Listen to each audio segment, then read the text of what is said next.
Hello friends, I am Asha Malik. Today we are going to discuss the macroeconomics, concepts of macroeconomics and circular flow of income two-sector model. Firstly, we understand the meaning of macroeconomics. Macroeconomics deal with the total or aggregate level of output, aggregate level of consumption, aggregate level of investment, aggregate level of employment and general price level in the economy. Macros economy में हम deal करते हैं totals के साथ, aggregates के साथ। इसमें whole economy को लेके चलते हैं नेशनल लेवल पे, रीजनल लेवल पे और ग्लोबल लेवल पे। जैसे कि माइक्रो इकोनॉमिक्स में आपने पढ़ा है कि माइक्रो मतलब होता है छोटा, जिसमें हम individual consumer, individual producer, individual firm के बारे में पढ़ते हैं। लेकिन मैक्रो इकोनॉमिक्स में हम एग्रीगेट्स ऑफ आउटपुट मतलब कि इनके टोटल्स को, सम को लेते हैं। और कंजम्पशन, इसमें हम टोटल कंजम्पशन लेते हैं, एक इंडिविजुअल की या एक व्यक्ति की कंजम्पशन को नहीं लेते। इसमें हम पूरे देश के लोगों की कंजम्पशन को लेकर चलते हैं और टोटल इन्वेस्टमेंट को लेते हैं, एम्प्लॉयमेंट को लेते हैं और जनरल प्राइस लेवल, प्राइसेस में क्या चेंज हो रहा है, कितना इन्फ्लेशन आ रहा है, डिफ्लेशन आ रहा है, उसके बारे में पढ़ते हैं। माइक्रो वर्ड जो है मैक्रोज ग्रीक वर्ड से लिया गया है, जिसका मतलब होता है large. is a branch of economics dealing with the performance, structure, behavior and decision making of an economy as a whole rather than the individual market. It's include national, region and global economics। मतलब इसमें सारी national, regional और global economic के बारे में पढ़ा जाता है। अब हम पढ़ेंगे circular flow of income two sector model. Two sector से हमें क्लियर हो जाना चाहिए, इसमें दो ही सेक्टर होते हैं, प्रोड्यूसर सेक्टर और दूसरा house hold sector. Circular flow of income, इसमें क्या होता है कि इसमें प्रोडक्शन, इनकम और एक्सपेंडिचर जो है वो एक फ़्लो में चलता है और इसका ना ही कोई बिगनिंग पॉइंट होता है और ना ही कोई एंडिंग पॉइंट होता है। In every economy these activity never stop. Production of goods and services, generation of income and expenditure. In fact, these activities are the lifeline of an economy. The concept of economy does not exist without these activities. ठीक है, मतलब कि इन activities के बिना हमारी economy नहीं चलती। Economy क्या होती है? सिस्टम जिसमें हम रहते हैं अपनी जीविका अर्न करने के लिए, उसे बोलते हैं economy. It is difficult to trace the beginning of these activity. It is impossible to predict their end production, income, expenditure are flow variable. Flow variable का मतलब होता है कि ये रुकते नहीं हैं, ये एक फ्लो में चलते रहते हैं। Circular flow of income means the circularity of flow of production, income, expenditure in the economy. और पेपर में आपने हमेशा ही मेन लाइन को ज़रूर हाईलाइट करना होता है। हाईलाइट वाली लाइंस को ज़्यादा इस पे जोर देना होता है। आगे देखो, हम इसको डायग्राम के थ्रू करते हैं।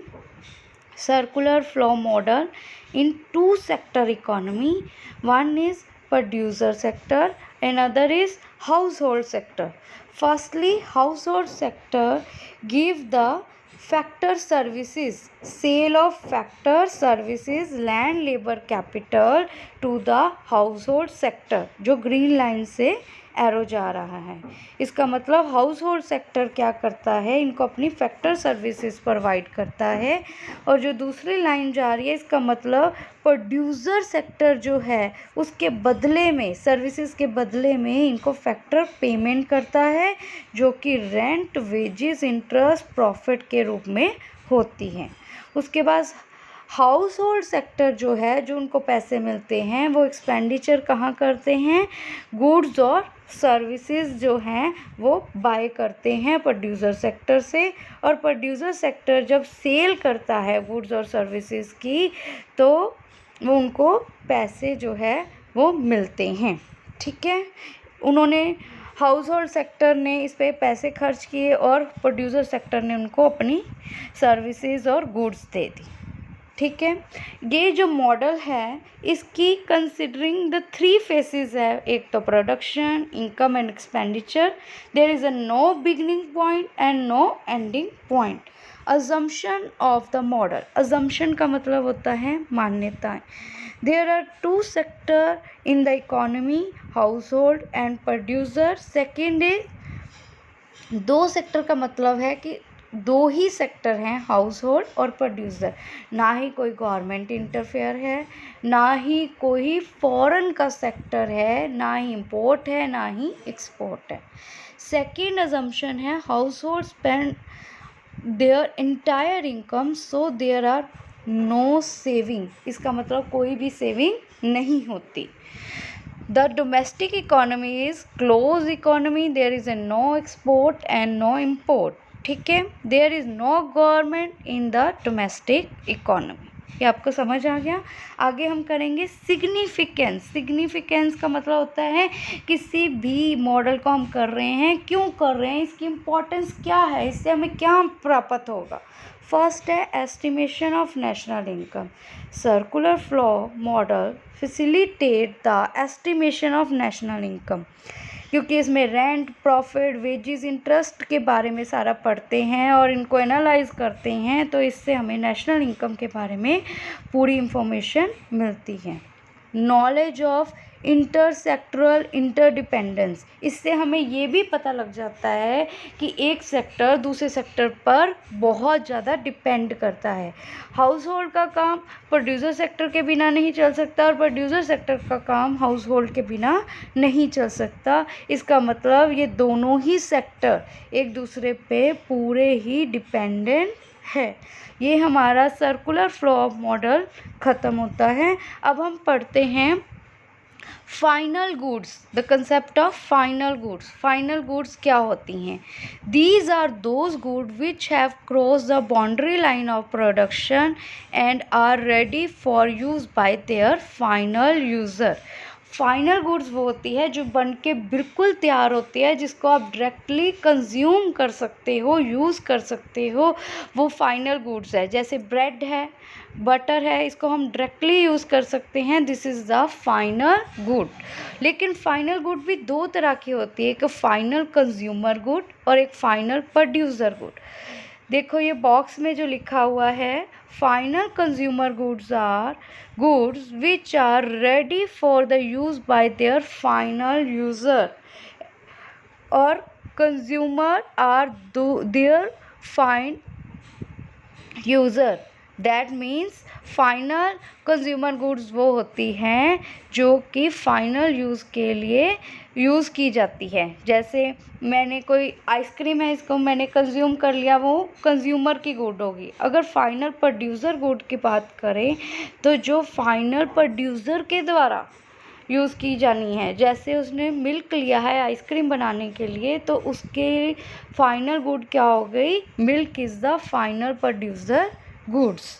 अब आप नीचे आ जाइए, intermediate goods. Intermediate goods are those good which have yet not cross the boundary line of production, value is still to be added these goods। इसका मतलब कि ये जो गुड्स है इंटरमीडिएट होती है, जो गुड ने अभी प्रोडक्शन की बाउंड्री लाइन को क्रॉस नहीं किया, दैट मीन्स वो in the process of production में ही है, वो रेडी नहीं है यूज़ करने के लिए एज ए रॉ मटेरियल।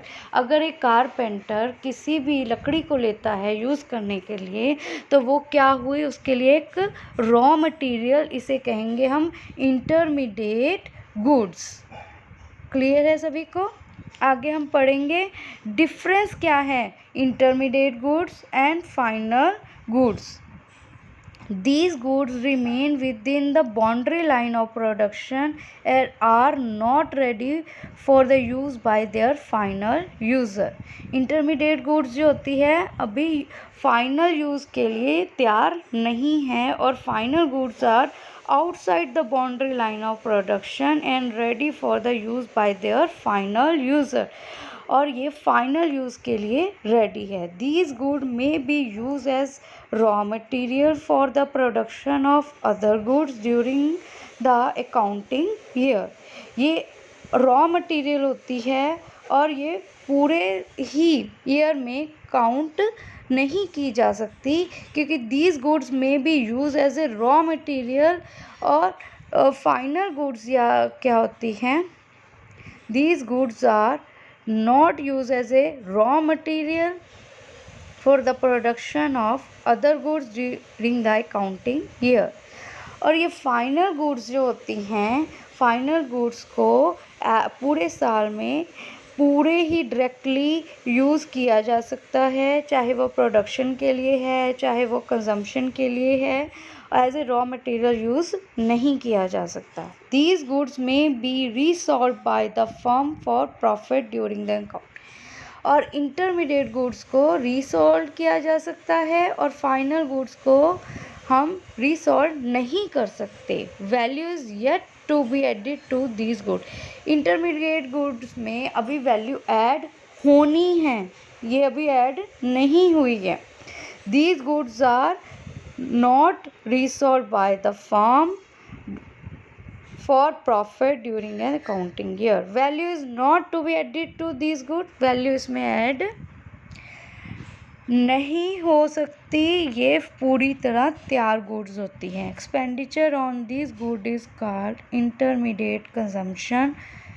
और एक्सपेंडिचर जो इस गुड पे किया जाता है इसे इंटरमीडिएट कंजम्पशन कहा जाता है. Expenditure on this good is called final expenditure. These goods are not included in the estimation of national income. These goods are included in the estimation of national income. That's all.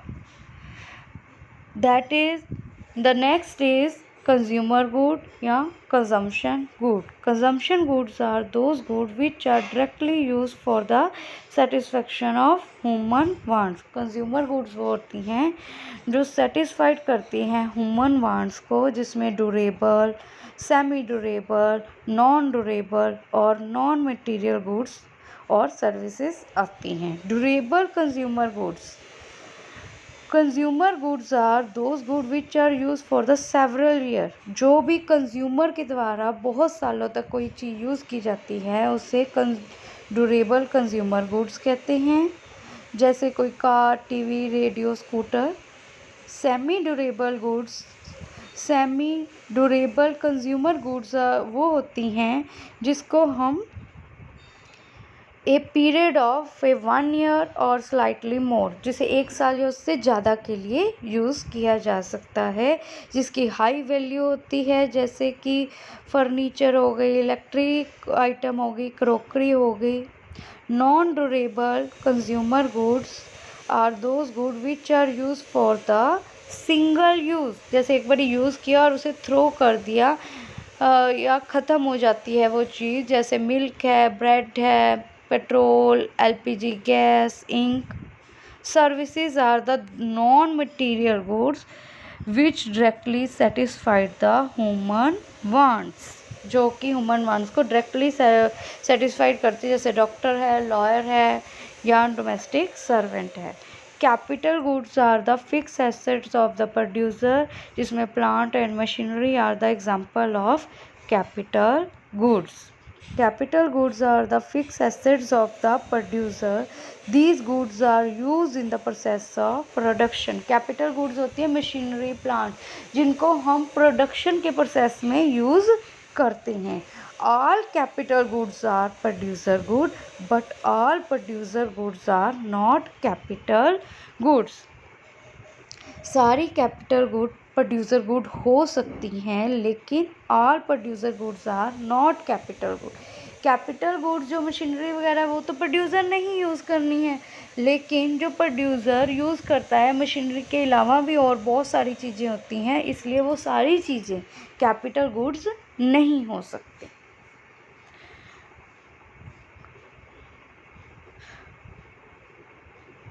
अब हम पढ़ेंगे consumption goods and capital goods का different. Consumption goods are lead to direct satisfaction of human wants. Capital goods do not lead to direct satisfaction of human wants. Consumer goods से तो आपको directly satisfaction मिल जाती है, लेकिन capital goods तो machinery वगैरह है जिससे आपको सेटिस्फैक्शन जो है डायरेक्टली नहीं मिलती। These goods are consume by the household when purchase. ये हाउस होल्ड में यूज़ की जाती हैं और ये हाउस होल्ड में नहीं यूज़ की जाती है, प्रोडक्शन में यूज़ की जाती है।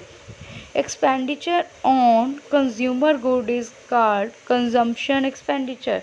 जो भी एक्सपेंडिचर कंज्यूमर गुड्स पे किया जाता है उसे कंजम्पशन एक्सपेंडिचर कहा जाता है, और जो एक्सपेंडिचर हमने कैपिटल गुड पे किया जाता है उसे इन्वेस्टमेंट एक्सपेंडिचर किया जाता है, क्योंकि हमने किसी पे इन्वेस्टमेंट लगाई है जिससे हमारी इनकम जनरेट होगी। Higher production of consumer goods lead to higher level of welfare of the people. Higher production of capital good lead to higher production capacity in the economy.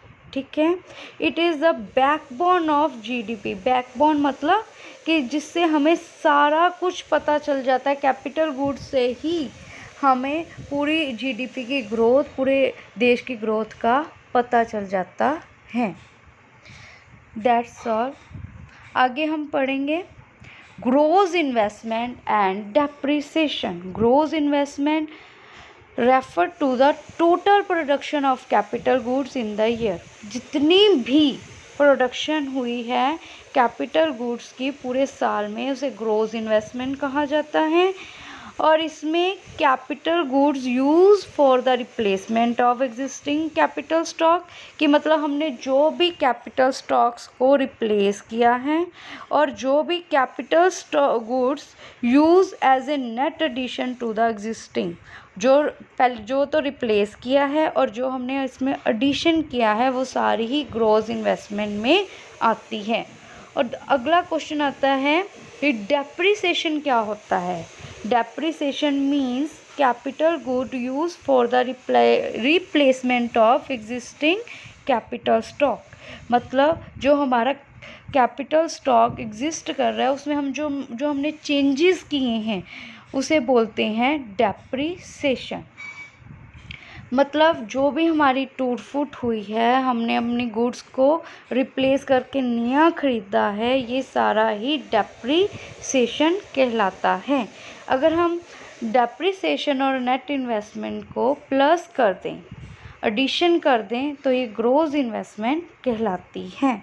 और अगर ग्रोस इन्वेस्टमेंट और net investment को subtraction कर दे तो हम depreciation पा सकते हैं। Thank you, that's all. अगर आपको मेरी वीडियो पसंद आई हो तो इसे लाइक करिए, शेयर करिए और कमेंट करना ना भूलिए। मैं आपके लिए ऐसी ही वीडियोस लाती रहूँगी। Thank you.